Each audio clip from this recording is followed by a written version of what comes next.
Welcome to another daily live webcast called Jenn Cast, a live web show that happens Monday through Friday here on yfelive.com. I'm your host, Jennifer Donogh, and today is Try It Out Tuesday. I love Try It Out Tuesdays because we get to try out new things, and today's topic is not super new. It's LinkedIn, the application.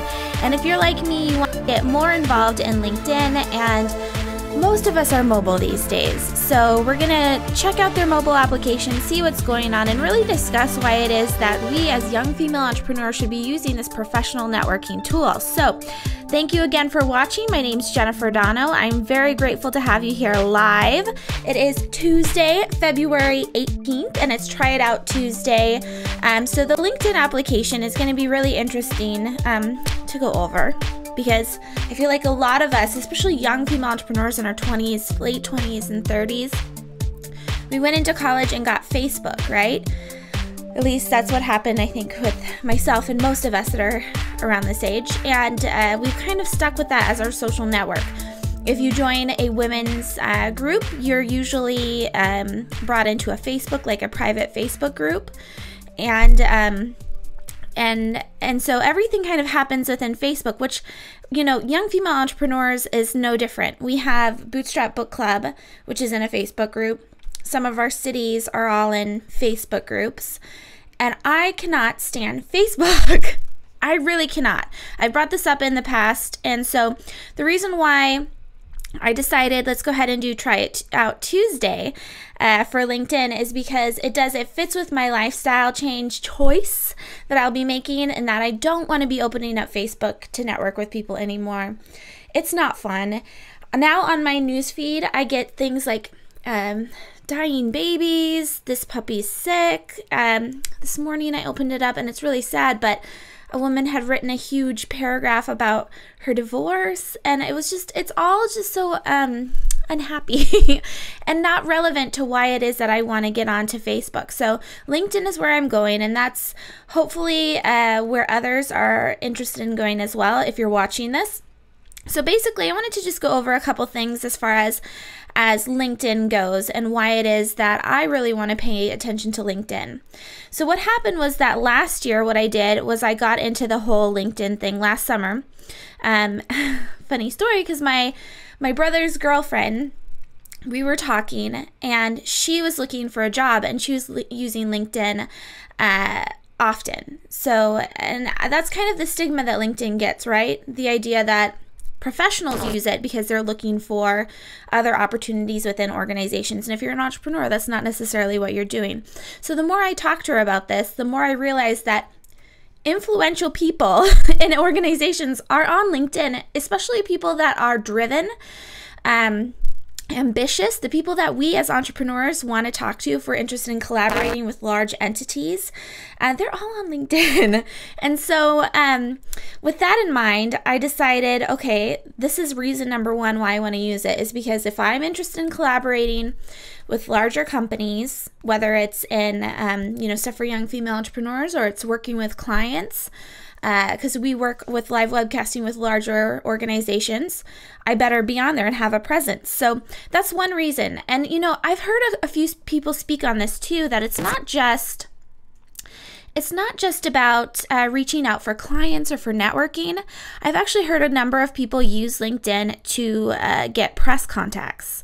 So if you are interested in being in a specific publication, and we'll talk about this in a second, they'll use InMail and get through LinkedIn. So that's one reason why I'm definitely trying to get into LinkedIn, is just to remember that it's in front of influential people. And also, I mean, this is something I should say I did last summer after talking to my brother's girlfriend for 3 months. I really committed to using LinkedIn, and then I stopped, and I'll tell you why. So the second point of why I want to use LinkedIn again is for groups. They're way better than Facebook groups. You know why? Because on Facebook, nobody shares what it is that they do. It drives me crazy. So on Bootstrap Book Club, when I approve people, I have no idea what it is that you do as an entrepreneur. Some people, you have to be friends with them in order to even see if they're a male or female. And others will put their kids' faces on there. So if you're using it for professional networking, it's a horrible, horrible network to be on, in my opinion. but I know people that use it successfully. It's just those little things really irritate me. And so the groups on LinkedIn, if you join a group, if you accept someone into your group, you see their professional bio, you see what their job title is and where they work at least, and you'll see their profile picture. It's all people that are interested in the same thing that you're interested in. So I would definitely check that out for groups if you're using it. Now, last summer when I decided to commit to LinkedIn, I subscribed to their premium service, and that gives you the opportunity to send InMail. And the reason why I did this was because I heard someone speak on getting press. And they said in order to get into the press, and at the time last summer, I wanted to collaborate with someone in the press. A very specific person that I did a lot of research and digging and found her on LinkedIn. And so I was like, okay, I need to contact this person. I've already tried doing a couple things.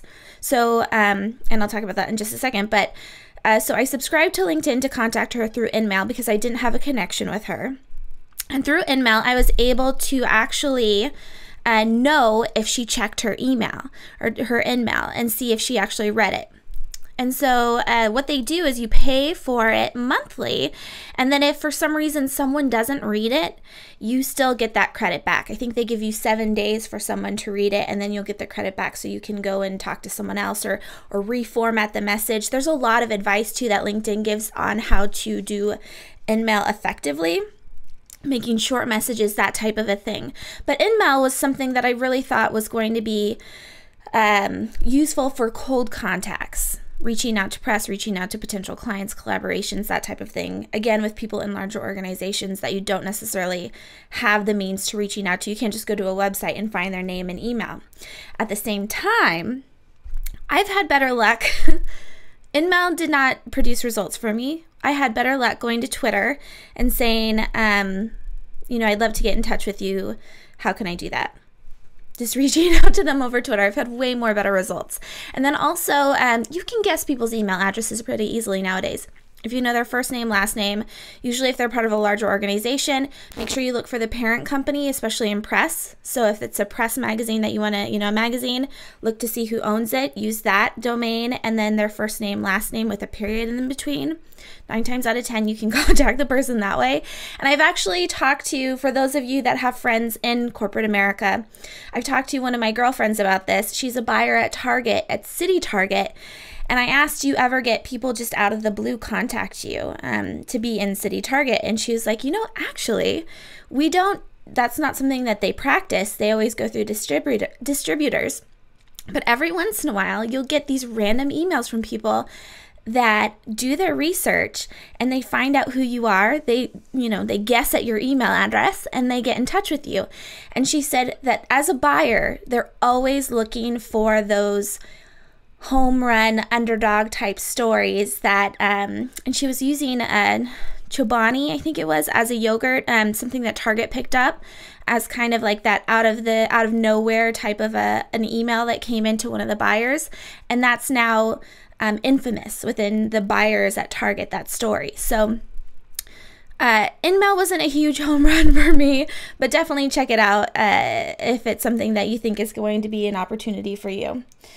So let's talk about the actual app. So that's what we're talking about here, right? Is using the app and getting more mobile and getting more into LinkedIn. And so one of the things that I really liked about LinkedIn's app is that it's pretty user-friendly. And I'm going to show you my LinkedIn. I won't do it too much because I don't want to, I follow people on here and I don't want to ruin anyone's privacy or anything like that. But I just think it's a really clean application. And I think it's really easy to use. I like the sidebar. I like that everything's listed out. I like that it's easy to access my groups and it all makes sense. Which, by the way, I'm a member of a number of industry-driven groups, and I think those are fantastic. Like going back to the whole group thing, I've learned so much by just being a member in there. I participate in it, and I've made a number of connections by just getting in there every once in a while. And again, you can see everyone's information. You can see what they actually do rather than just their kid and it being very personal, which is, good here and there. Anyway, but one of the other things that LinkedIn has that I've noticed a number of you guys interested in is this idea of a reader, right? So we're always looking for more information, that type of a thing. And what they've done really well, which I know Facebook is trying to get into the game too, is that they've created Pulse. Have you guys tried out Pulse? So I just started exploring this recently. Let me see if I can pull it up for you. So they've actually created the second app. So you can go ahead and click on it. See if you guys can see it. So it says, "Hi Jennifer, here are some things we think you'd like to read and a few others to choose from." So you can go through and actually add these publications on here and be able to look through them. And they've already pulled this out based off of what you've included in your profile. And then also LinkedIn Influencer. If you guys haven't checked out LinkedIn Influencer, you need to, because this is something I know that like Gary Vaynerchuk has contributed in the past, but you can easily add people that are of interest to you. So you can see their LinkedIn updates, and also within LinkedIn Influencer, they'll write publications, so you can actually add kind of like blog post articles. And LinkedIn, the way that it's configured, makes it really easy to share these articles, and it's fun to see how many people will read them. So anyway, I definitely try out the Pulse, so you're able to follow all these different publications, and then you can start reading. So let's go ahead and look. I just followed the influencer program. So here you can see LinkedIn Influencers. It has just a few here. Ryan Holmes, Secret to Success. It starts, let's see what it starts with. It starts with dog food. Oh, okay. So then there's a prefer a dark mode. Let's try this out. Reading options. Interesting. Night mode. Oh my gosh. This is awesome. So you can be in bed while your partner's sleeping, and you can go through LinkedIn Influencer. It's smart. So I can publicly like this, and this is something that I signed in through LinkedIn and through my LinkedIn account. You can share it, comment. So this is really interesting. I don't know. Would you guys use Pulse? Is this just another network that you have to be on, another thing that you have to look at? I think it's something that I would definitely want to make as a priority, more so than Facebook. And I almost want to go to the whole level of creating an app, using an app blocker. I've already removed the Facebook app from my phone, but I still use it on the browser because of Bootstrap Book Club to check my notifications. And every once in a while, I'll send some personal photos out or something like that. But as a whole, I'm just so sick of their algorithm. If I click on Time Magazine, I've talked about this in the past, because there's an interesting, relevant article for me, they'll keep showing me more news channels like Time and that type of thing, but that's depressing news. I don't want to know about that stuff. So anyway, I'd love to hear your thoughts on LinkedIn, and if you're going to use it, you're going to use the application, that type of a thing. But before I let you go, oh, yeah, I should talk about that really fast too. So at Terry J. Moore is asking if there's a YFE group.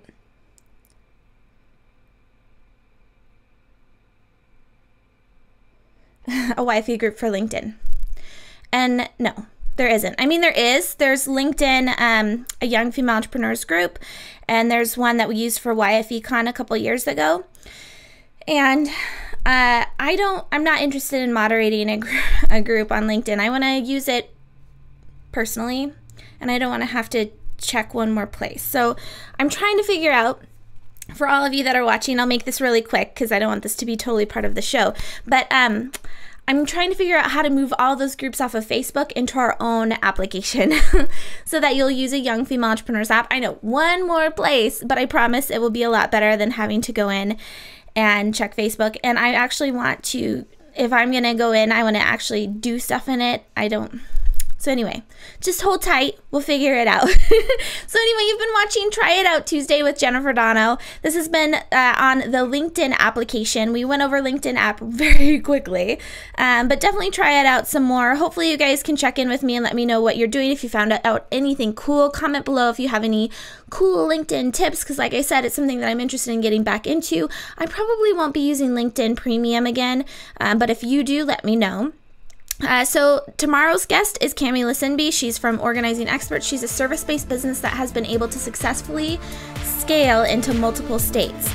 And so she's going to be talking to us about that, as well as discussing some winning headlines. Thursday's YFE chat is with Edible, doughable, like edible, but cookie dough that you can eat just out of the bowl. And they're out of Los Angeles. The two co-founders are married, and I'm really excited to talk to her. Thursdays, Jenn Cast is with self-defense trainer Jarrett Arthur, so that one's gonna be fun. Thank you all so much for watching live, and hope to see you back here tomorrow, Wednesday at 10 a.m. Pacific, 1 p.m. Eastern.